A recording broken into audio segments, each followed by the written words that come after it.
So I see some participants starting to trickle in. Welcome to you guys. Feel free to use the chat to give each other some holiday greetings. I'd love to just get a feeling that that you're in here with me as I kind of anticipate that this might become a kind of lonesome session of me simply staring into this camera and speaking some things.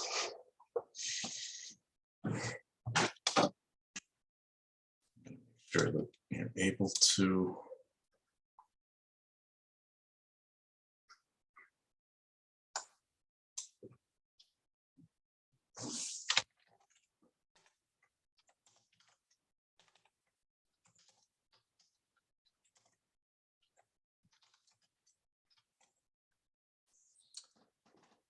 Right, Christian takes it off, and I just want to invite everyone to just check in with the chat if you like, of where you're tuning in from.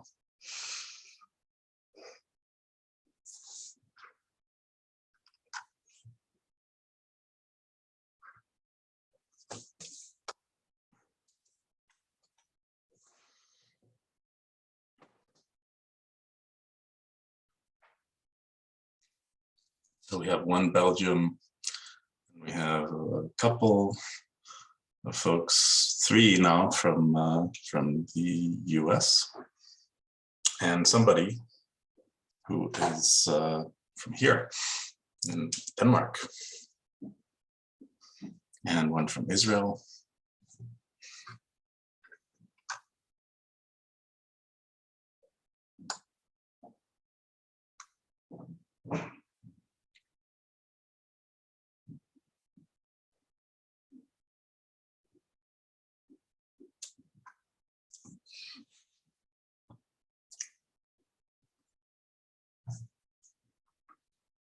And somebody from Germany.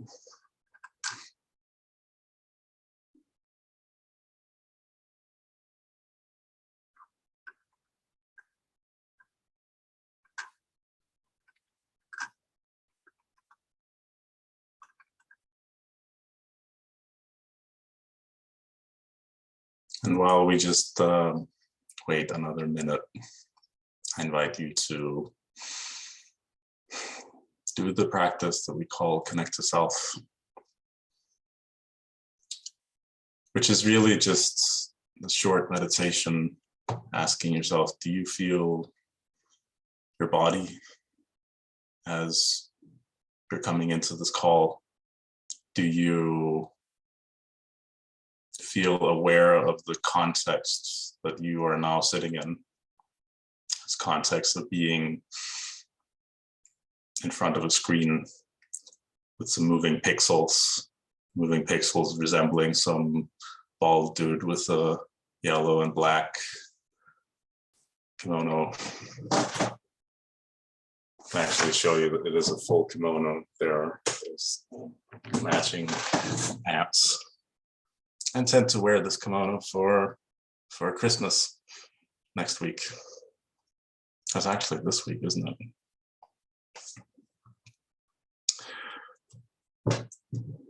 Okay, so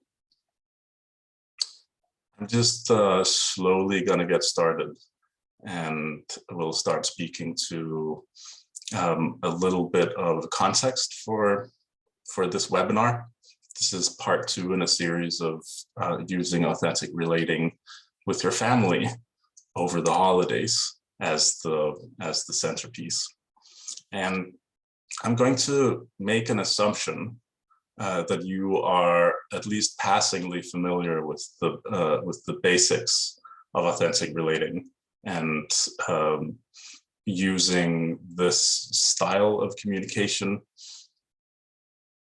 I'm not assuming that you are like deeply familiar with all our terminology, and this will not be a deep dive into the teachings of Art International. but rather some more, as I see them, universal aspects of good communication with the people who we might care the most about, but who are also the ones that we have the greatest challenges with in life. If you're not familiar with such things and you're watching this on YouTube rather than being here on the call, I would suggest going and watching session 1 with Ryle, where he goes over all the basic concepts in quite succinctly in an hour. It's a great intro to Art International's level 1 and some of level 2 teachings. What I would like to do in this session is to hold a little bit of space for you, especially the ones who are here on the webinar, and ask you how you feel about the holidays in whatever way, shape, or form that it is for you. And maybe just to get us started, like, what is something that you're anticipating might be a challenge when you come home to your family and you want to relate to them? And I'm also asking this because in preparing for this particular call, I've realized that I'm quite privileged in that Christmas kind of works for us. It's like in my family, we've basically done Christmas the same way every year for at least the last 30 years. I think that there were some differences back before I was 10, but otherwise, like, we get exactly the same thing to eat. We'd have exactly the same like games and rituals that we just do over and over every year. And that's just like, it used to really bother me back when I was a teenager and was very like counter dependent on, especially on the sorts of traditions that we have here in Denmark. Counter dependent meaning like having like some rebellious streak and wanting to not just do it the same way every year. But as I grew older, starting to realize that, oh, actually, you know, at least compared to a lot of other people that I hear just like really dislike going home for Christmas, it's amazing if it can be like this, like the same way every year, and that same way isn't a way where somebody ruined Christmas. That's an oft used, almost cliche of the kind of chaos that can ensue when we're around our families. So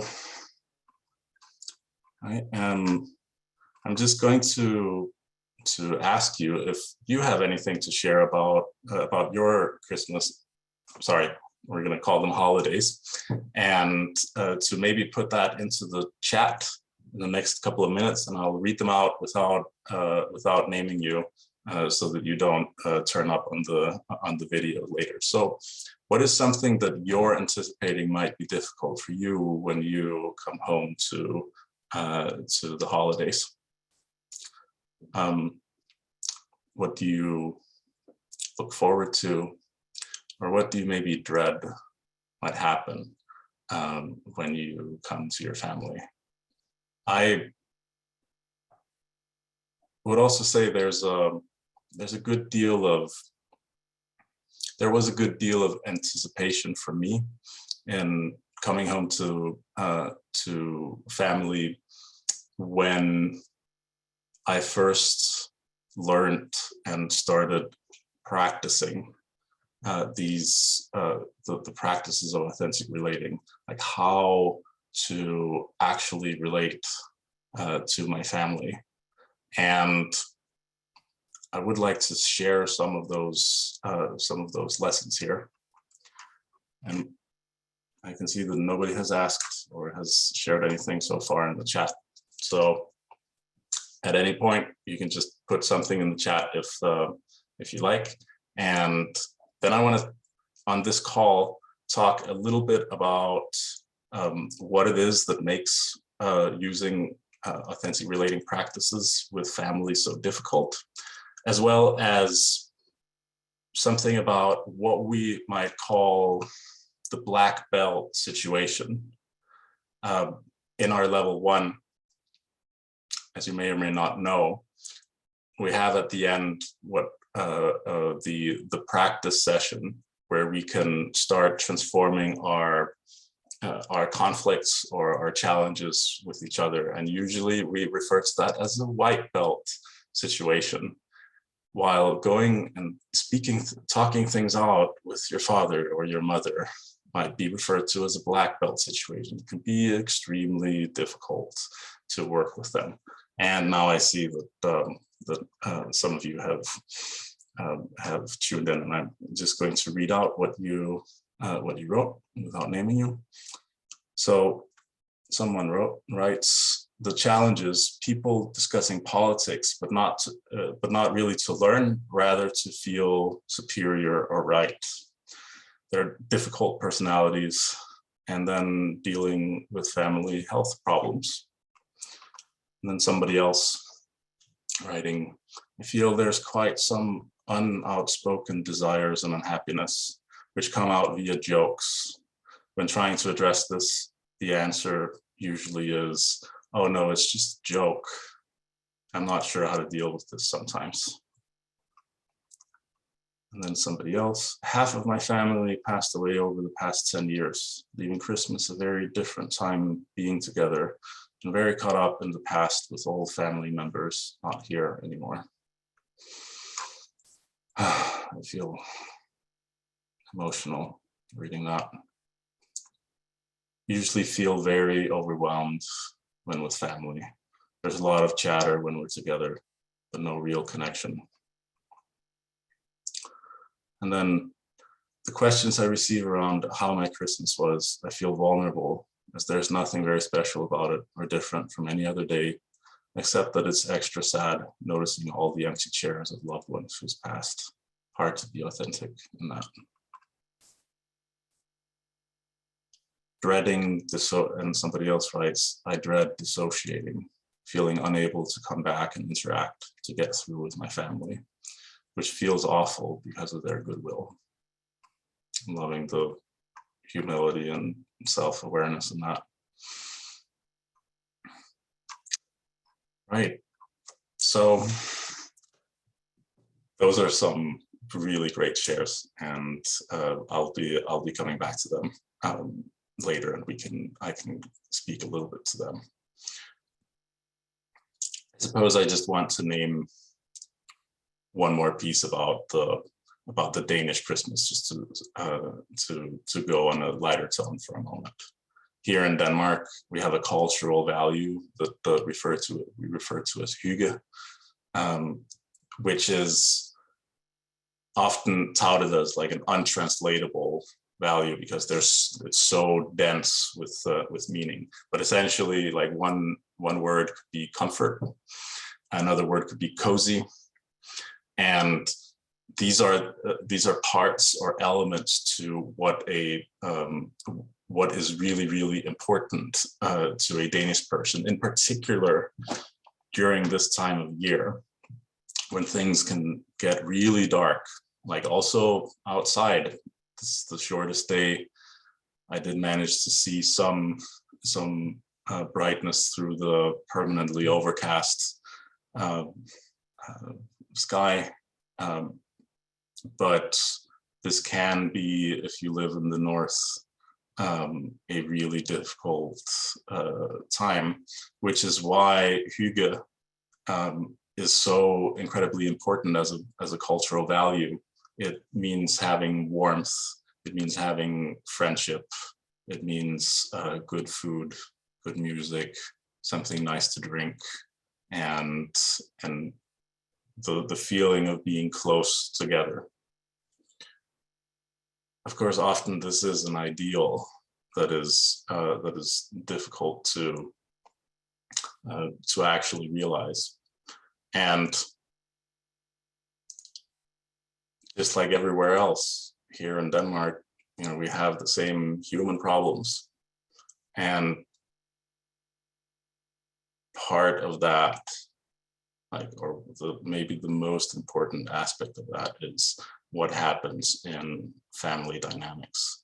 They say that if you think that you're enlightened, go and spend some time with your family. Because when you go to your family, everything that you've learned when you were out on your hero's journey, as Ryle spoke to about last time in part 1, all those things that you may have learned out in the temples and out in the on your adventures, and the way that you felt like you've been transformed, seem to fade instantly or evaporate instantly in the face of being confronted with the really intensive holographic patterns that rule who you are and how you react. And the reason why it's so difficult with family is that those are the people who installed most of those. So just in case anybody here doesn't know what the hologram is, a hologram, the way that we refer to it, is something akin to the way that you do one thing is the way that you do everything.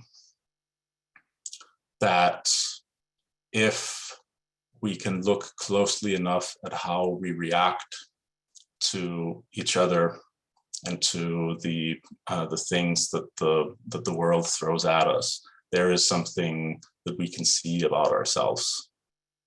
But another way of looking at that is that there are a great many ways that we are built as habit machines.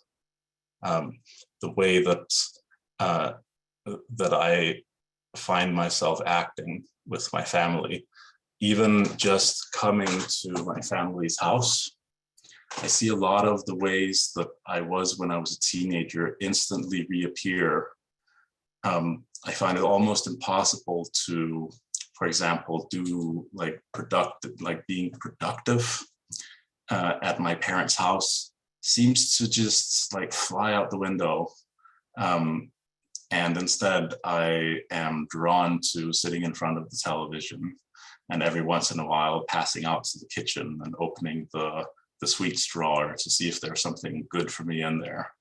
And even if I know that there isn't, I will still be going on that circuit because that is the habitual pattern that was installed there during my childhood and youth, going back and forth to there.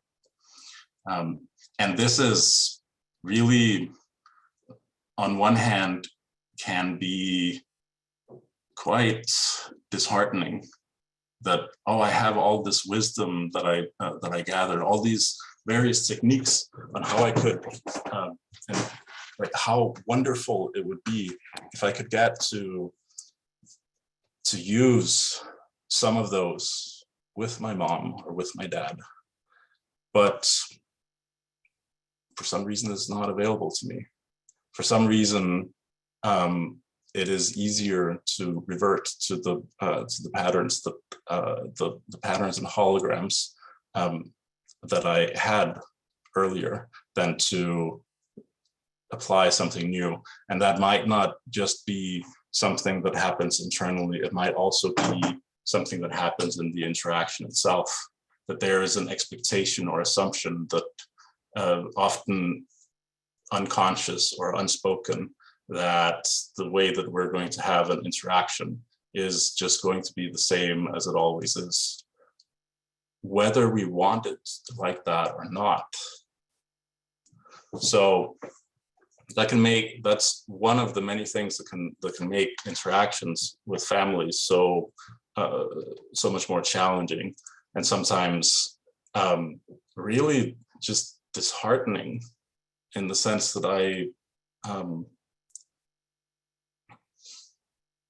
that I might not find that my practices are worthy at all. That may be the narrative that I tell myself, is like, oh, I thought these authentic relating practices were so great, and have had such an impact on other parts of my life, but somehow it just isn't possible to bring them there. So how can I call this practice authentic if I can't apply it in those situations that are the most important? And again, if somebody asks that, oftentimes in courses, we'll refer to the concept of the black belt situation, that those can be really difficult, and it requires kind of a next level of mastery with them.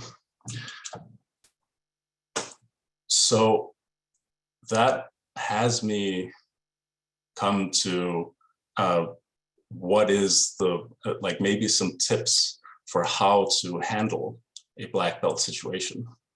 And I just want to emphasize one thing that might be well, if it's so difficult, why even try?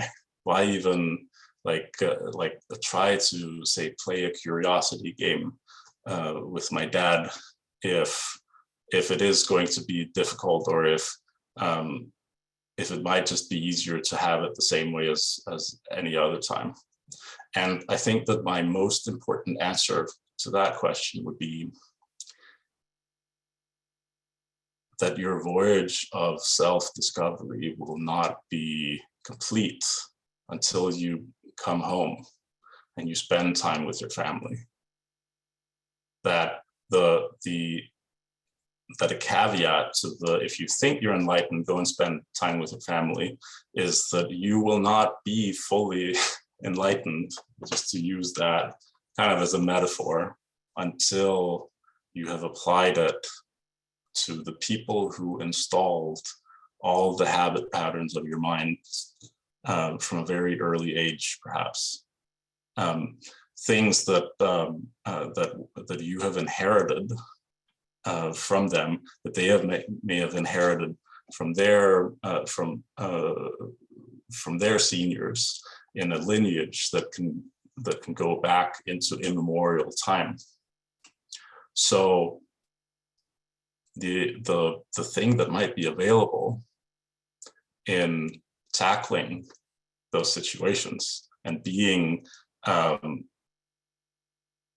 in practice to enter into a kind of higher state of awareness with your family, is that you can really, really learn something about yourself through that mirror, the mirror of the difficulties with them.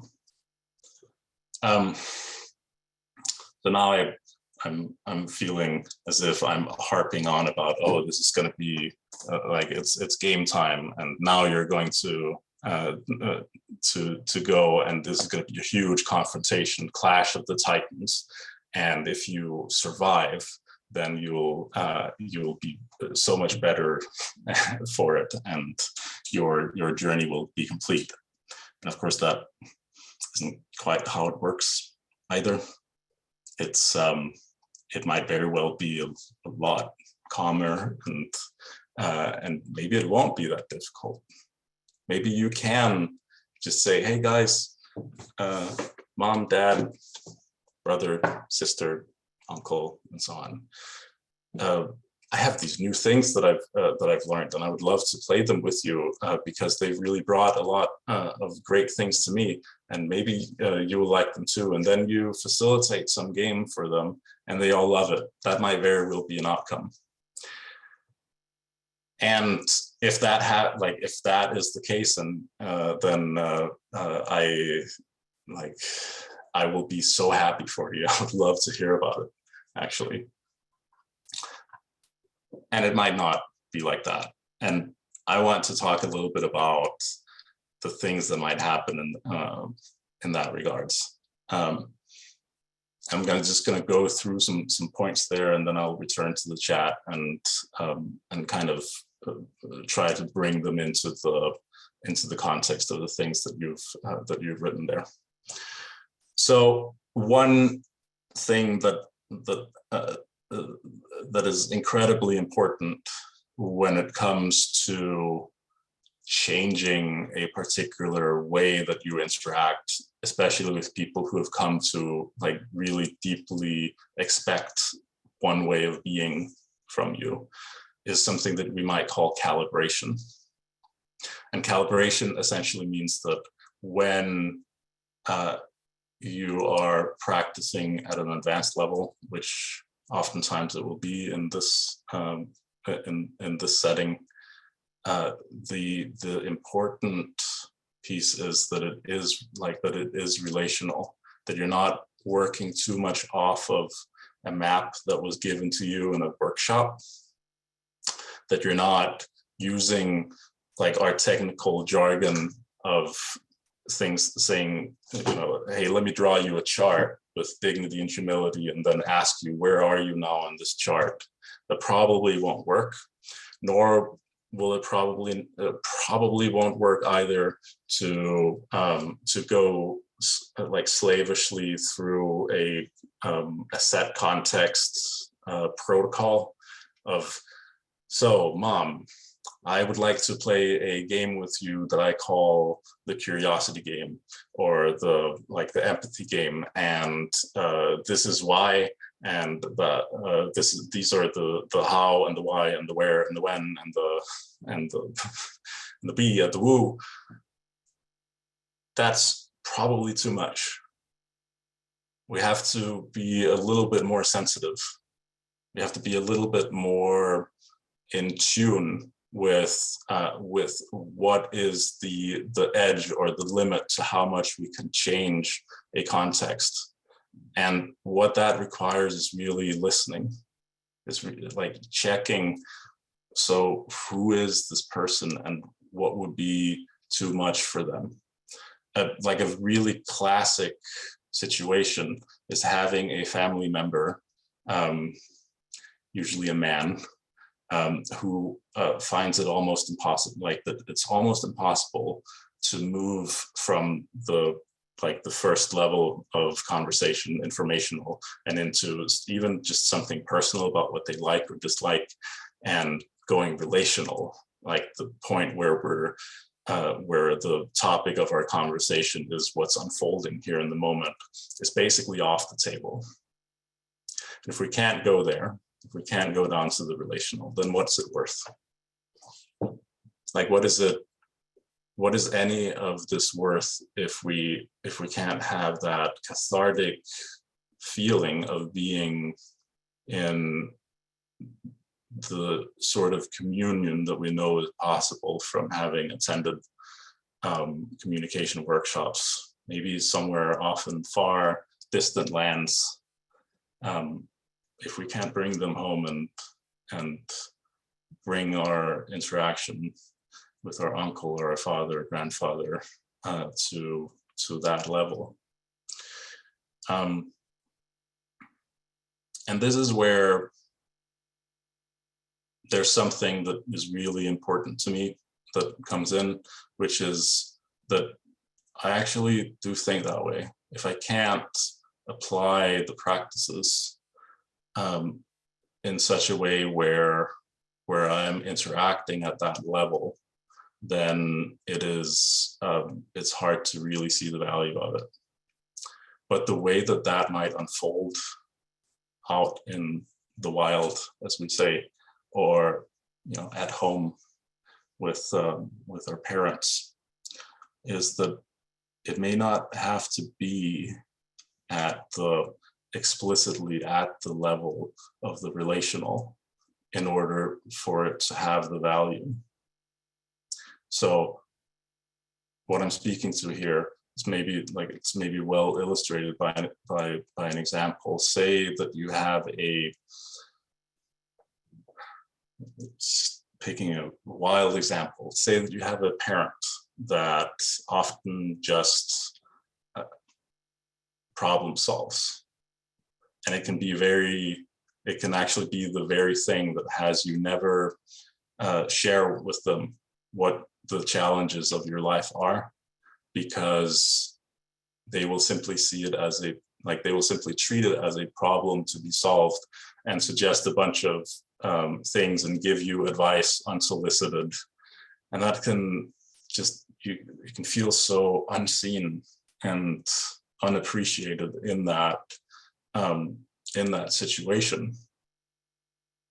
But what I found that is really valuable when that happens is to, in my mind, move past the level of the information, like past the what of what is being said, and into the how and deeper into the why. This really activates an internal admiration that there is a heart behind that problem solver, behind the maybe a little bit unskillful way that they're trying to relieve my pain by giving me advice of what to do, as if I hadn't thought of that advice myself before. And while I may just want to have them see me and be compassionate with me, maybe that just isn't on the table, like because of all of their holograms. But behind the what, there is the why, and the why there is, oh, it's because they care about me. It's because they want the best for me. And while I might not be able to pull the conversation skillfully into the realm where I can directly speak to that, I can at the very least see that intention behind them and appreciate them for it. So that is a little bit about what deep listening is, deep listening and deep calibration is about, that I am receiving this person and seeing maybe past the what's happening on the surface and into their hearts. And then I might ask, like, if I have at least some idea that it will land well, it might go something like, I really appreciate you wanting to help me. I can feel that.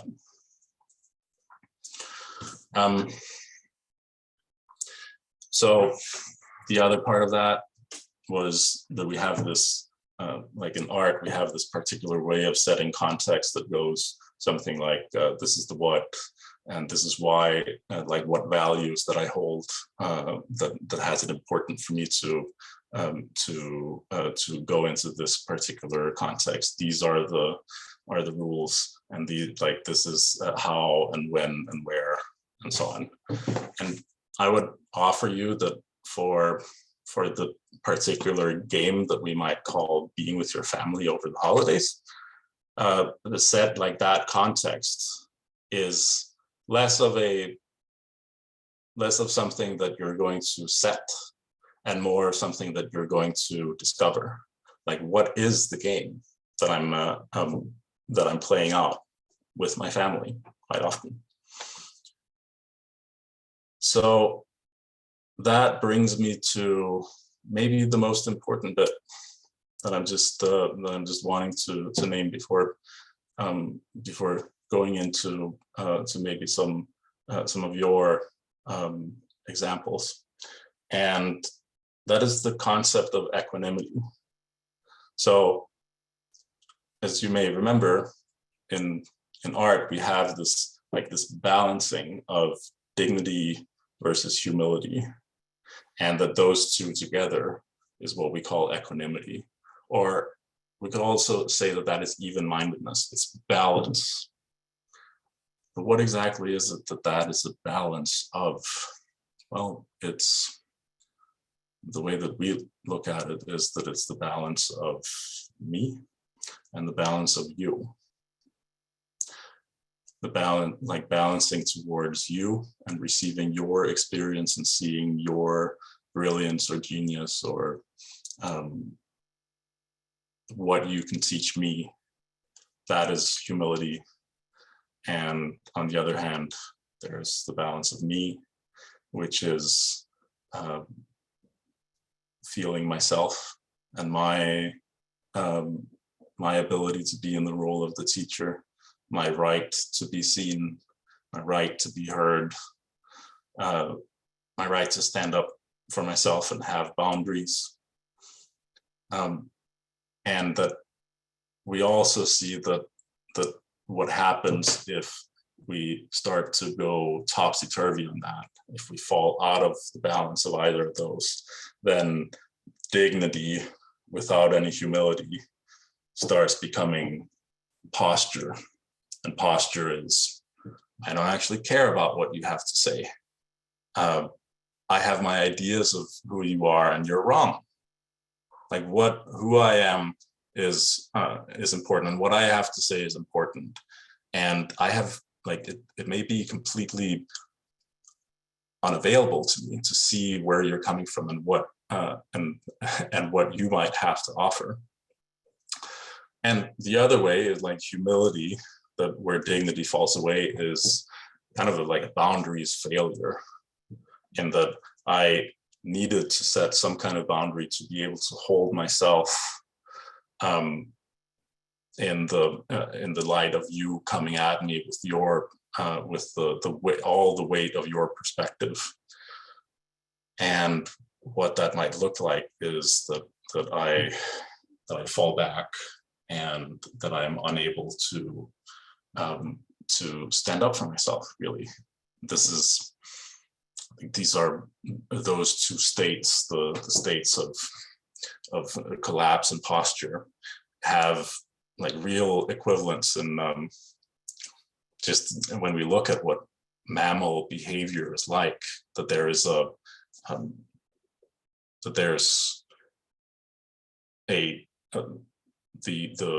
behavior of submission and domination, and that those are like really, really deep holograms. They're hundreds of millions of years old, and therefore like hardwired into our nervous systems.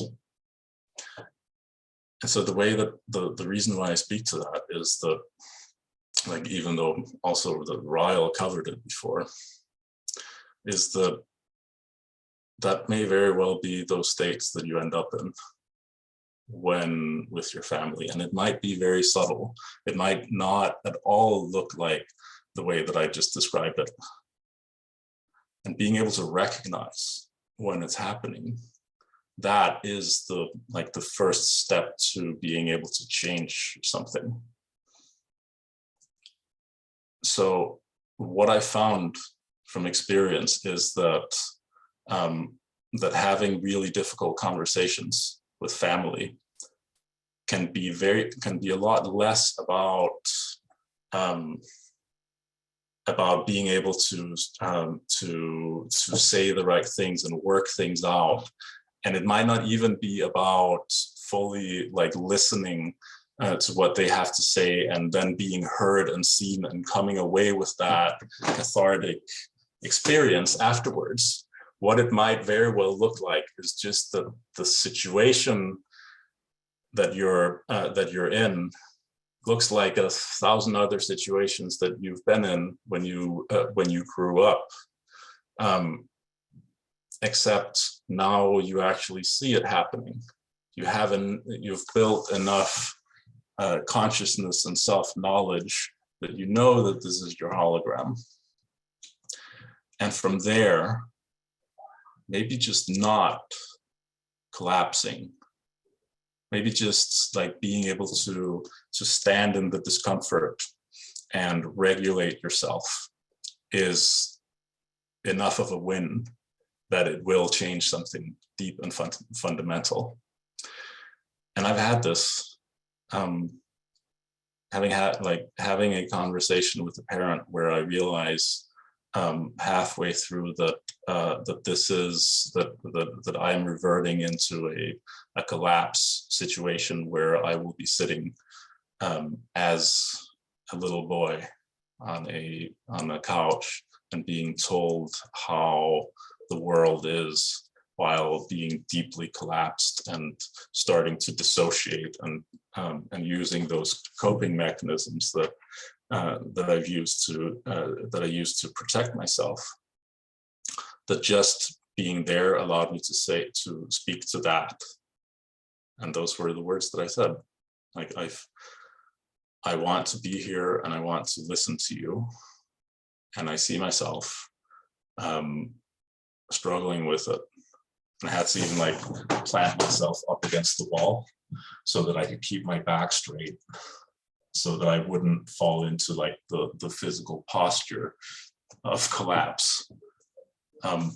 And that really did change something.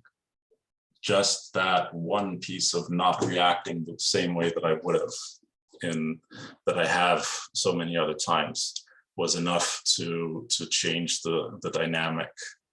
And then the real conversation, the one where we got to really listen and be vulnerable and like share deeply and see each other in new ways, that came much later.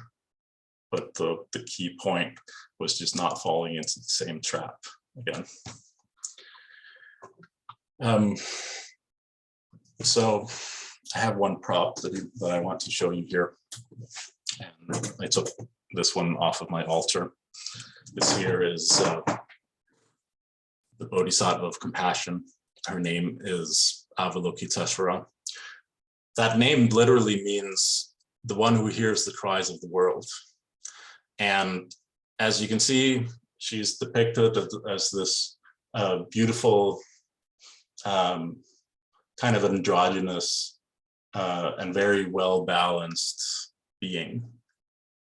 And importantly, she's standing on top of this furious dragon who represents all the challenges and ills of the world.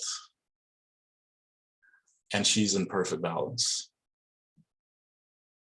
And the reason I want to bring that up is because that is what I see as equanimity. And the importance of equanimity is, what is it like setting a context for myself when in a difficult situation? What is it like for me to balance on the head of a dragon? That is a difficult thing to do. Like, could be a dragon, could also be a surfboard. Like, that would be another good depiction if we were to make a modern depiction of Avalokiteshvara, is standing on a surfboard on the waves of a furious ocean. What does it take to stay in balance between self and other? Another way that we might call, that overabundance of self could be egotism or selfishness. Is if I always focus on me and my needs when I'm in an interaction, then I will probably never really feel connected, because it will always just be me, me, me, me, me. It could be egotism. And on the other hand, an overbalance towards other, we could call it many things, and one of those things could be burnout. If I'm constantly concerned with others' experience over my own, then eventually I will not be able to take care of myself, which is my own responsibility, enough that I can that I can actually stay connected. And then just one last piece to the equanimity thing is that in holding the balance, something other than just those things being equal happens. This is like the old saying is something like, if the string is too tight, it might snap, and if it's too loose, it won't play, like the string of a guitar. And in the sense of equanimity, it's that if I'm like out of balance, disaster might happen. But if I'm in balance, and not just in balance, but if I'm like making art out of doing that balancing, then something else can happen. Music can happen.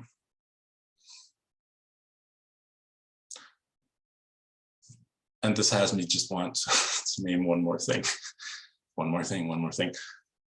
which is something about appreciation. Being able to truly appreciate my family, not for the potential of what might happen between us, but for who they actually are. And like in all their idiosyncrasies and all their the ways that I generally don't feel that I jive, that I not always vibe with them, whatever you call it. Still, even there is something, if I'm balanced, that I can find to appreciate. Some poetry that I might tune into when I'm with them.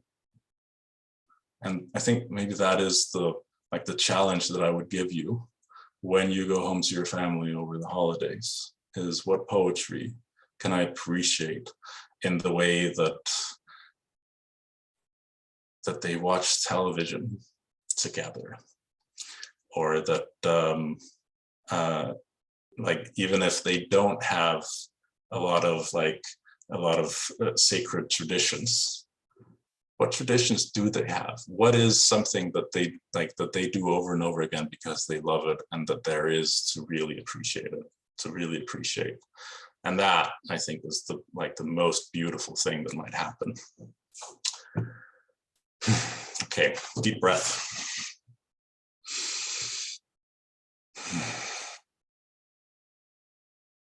And now I'll just read a few more of these and then maybe speak more directly to some of the things that you've shared here. So,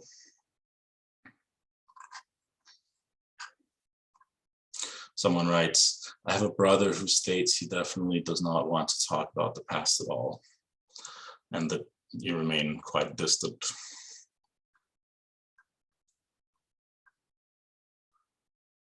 I've largely given up on trying to connect with my family and focus instead on surviving the ordeal with the minimum of scars.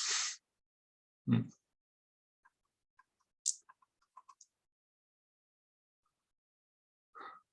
then maybe something that the surprise I feel when I see you share this context while being the teacher makes me reflect and think about the still hidden from me situations where I think I cannot or should not be vulnerable.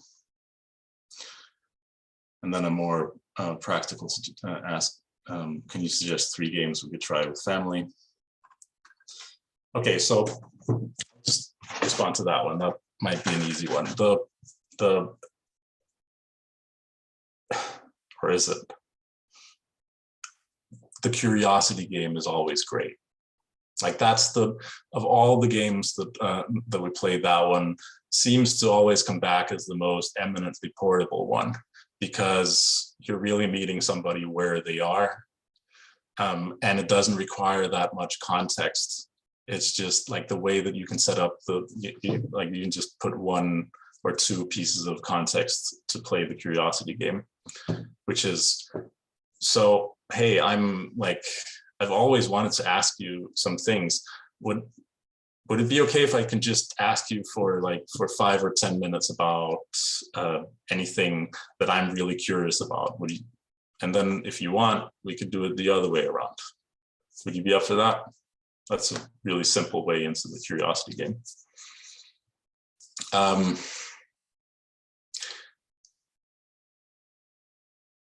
But I also, naming a couple of other games, I feel myself just a little bit resistant in regards to the topic that we've been dealing here, and replying to that, because there is a game that you're already playing, and that game is being with my family, and the advanced way of doing authentic relating rather than running through like the recipe of the game is to just use the like various little pieces such as reflection or such as share impact to just change very small things incrementally. You don't want to generally with your family like go like straight deep into like we're going to do something relational, because that can, it's just oftentimes not that calibrated, so to speak. So I would suggest playing the game of humble listening, humble deep listening. Can I understand the values, the whys of these people? That might be a good game.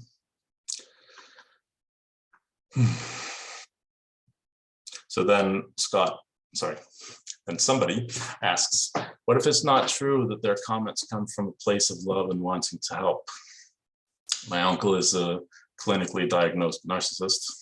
He's focused on being right at all costs. He gives advice as a means of weaponized self-validation, not to be helpful.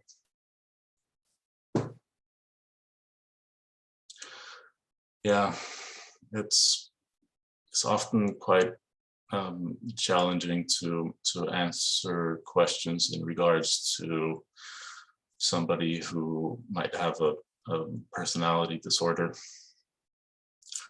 Except, of course, in some ways, we all have like personality disorders, and in smaller senses. It's not everybody who's like clinically diagnosed.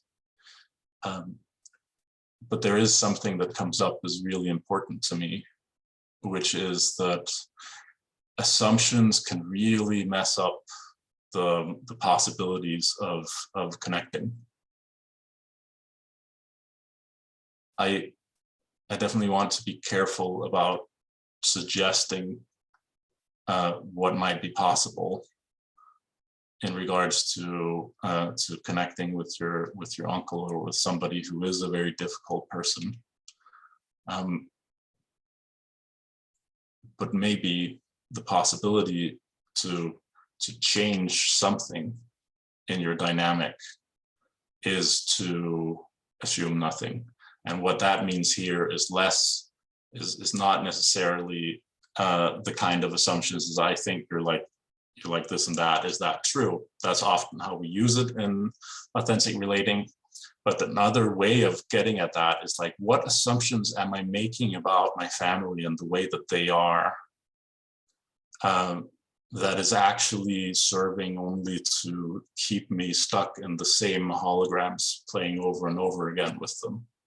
Perhaps there is a possibility of coming out of that if I undam them from the label that I've that maybe their psychologist has put on them. Like I said, I want to be careful to make suggestions because being more vulnerable is not always the right thing to do. Just as nothing that we say here, none of these practices are an always good kind of thing. Again, calibration, but what small thing might be possible? So if your uncle gives advice as a means of weaponized self-validation, okay, so what might be appreciable about that? What beauty actually? So I know quite a few narcissists that I really, really love. And like, they're not family. I've chosen them to be my friends because narcissists can be a lot of fun and like can really show me new ways of looking at the world. And so how is it that weaponized self-validation can actually be something beautiful? Can be a difficult thing. I wish you the best of luck if you take me up on that, and I'd love to hear it. the name of the goddess, just one more time. This is Avalokitesvara, also known as Kuan Yin in Mahayana Buddhism. And she is a goddess, but more importantly, she's a bodhisattva, which means somebody who is a hero of awakening, somebody whose heroic actions bring more light to the world. And I want to go back up again to something else that was, yeah, so somebody said dreading the dissociation. And that was a little bit of what I spoke to about my example of like putting my back against the wall in order to be, to stand upright.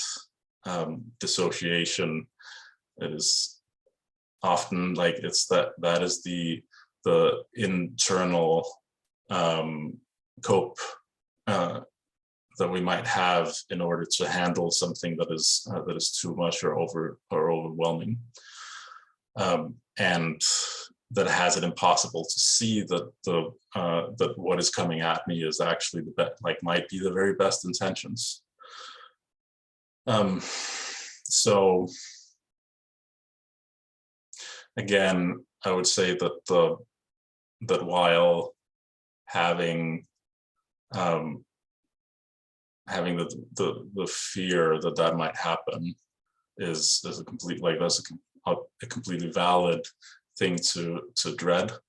The way that assume nothing might work in that regard is that if I am assuming that that I will mess things up by dissociating, or if I'm assuming that they might mess things up in some other ways, there is this particular way that the mind and psychology works towards.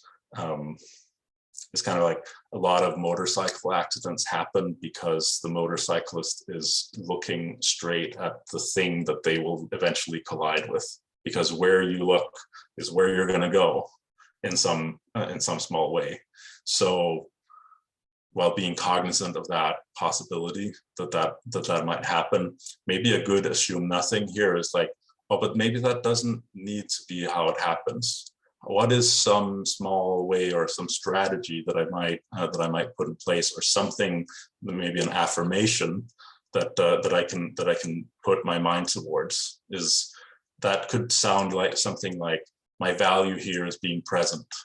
I might not be able to stay present through everything that happens here between us, but that is the thing that I will aim for. And whether I do so or not, I will come away having learned something about it.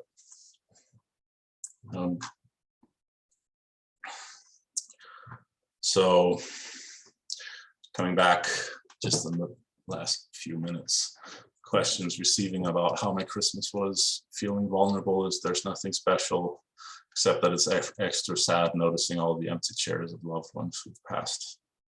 Hard to be authentic. That seems like a very authentic thing that you're sharing. It's touching to me, really. And yeah, it's like death is a part of life, and having, like, staring at empty chairs. Oh, I want to check once again my my own assumptions or privileges in that, because it is difficult.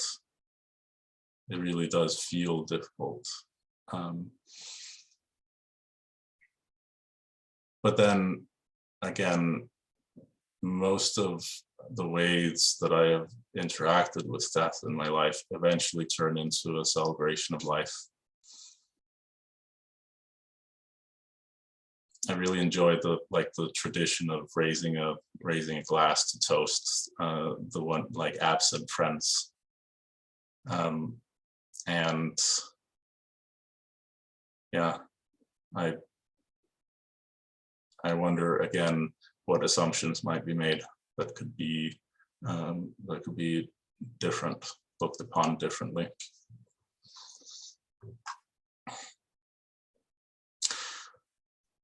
And then maybe I have time for one or two more. I wanted to touch again on this one that said, feeling very overwhelmed when with family. There's a lot of chatter when we're together, but no real connection. And I would challenge you that that might not actually be true. Maybe, like, again, whether it happens on one level, like level of information, oh, like for example, my family really enjoy talking about logistics. Like, what highway did you take to get here? And oh, you shouldn't have taken that. You could have gone faster by going on this one, and so on, just annoy me. And what I come to realize is that that is connection. Like this even authentic connection is because that is something that they are authentically, let's face it, they are authentically obsessed with logistics. And that is their, and damn it, mine and their hologram is that, like, the efficiency seems to be a thing in my family, and that's a value. So shining through what seems like brainless chatter around how somebody got here. Who cares about how you got here? You got here by a car. Like, can we be together now? That would be my rebellious teenager wanting to can you bring some authenticity to this thing? Whereas in actuality, it's like they are having that chatter because they've, that has them feel connected. There's good reason why they're talking about that particular thing, because their common point of connection, their common point of why, or the common point, common value there is efficiency, or how you get places, or how you do things the best way. And I can now kind of appreciate the poetry of that. So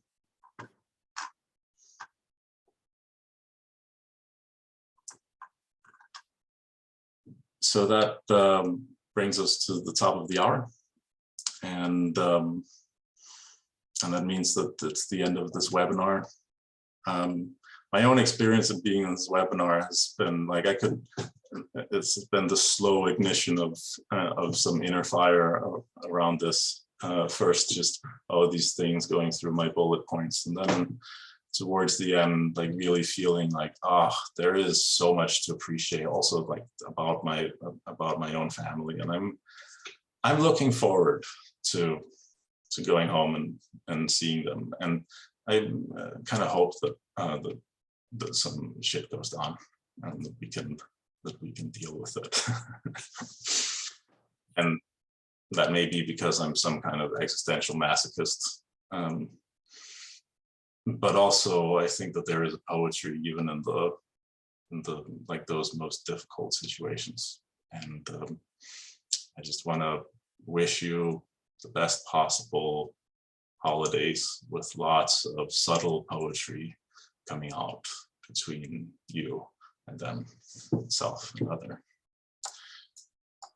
So thank you for joining in, and may you have all the authenticity that you desire, because if you look closely enough, maybe it's always there.